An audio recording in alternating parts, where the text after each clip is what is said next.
ഓം ശ്രീ ഗുരുഭ്യോ നമ. അമ്മയുടെ അമേരിക്കയിലെ സാൻമറോൺ ആശ്രമത്തിൽ ടെലിഫോൺ കൺസൾട്ടൻ്റായ ഒരു യുവതി വന്നു.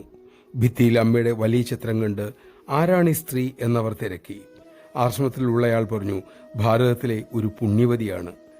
ചില കാര്യങ്ങളിൽ മദർ തെരേസയെ പോലെയാണ്.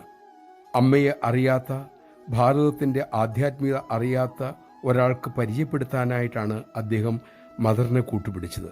അവർ പറഞ്ഞു, ഹാവു, നല്ല കാര്യം. അപ്പോൾ ഈ പുണ്യവതി യേശുവിനെ ഈശ്വരൻ്റെ ഏകപുത്രനായി സ്വീകരിക്കുന്നുണ്ടല്ലേ? അപ്രതീക്ഷിതമായ ചോദ്യം. ഉത്തരം കിട്ടാതെ ഏതാനും നിമിഷം ഒന്ന് തേങ്ങി.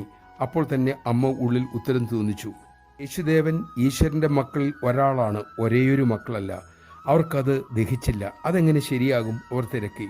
അമ്മയുടെ മകൻ ഉടൻ തന്നെ പറഞ്ഞു, ഒരേയൊരു പുത്രൻ യേശു എന്ന് ചിന്തിച്ചാൽ യേശുവിൻ്റെ ജനനത്തിനു മുമ്പ്, അതായത് 2000 വർഷങ്ങൾക്ക് മുമ്പ് ഉണ്ടായിരുന്നവർക്ക് ആർക്കും മുക്തി കിട്ടിയിരുന്നില്ല എന്നാവില്ലേ?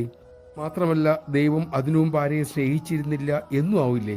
പക്ഷെ സത്യം അങ്ങനെയല്ലല്ലോ. അത് കേട്ട് തൊഴുകയോടെ അവർ പറഞ്ഞു, ഹാവു, നല്ല വിശദീകരണം. ഞാൻ ഇത്തരത്തിൽ ഇതേവരെ ചിന്തിച്ചിട്ട് പോലുമില്ല. നമഃശിവായ. അമ്മയുടെ ഉപദേശത്തിൻ്റെ അകക്കാം പറഞ്ഞാൽ, അത് ശീലിച്ചാൽ നമുക്ക് ശാന്തിയുടെ വഴിയിലൂടെ ശാന്തമായി തന്നെ ആരെയും കൊണ്ടുപോകാനാകും. അത് മനം മാറ്റമാണ്, മതം മാറ്റമല്ല.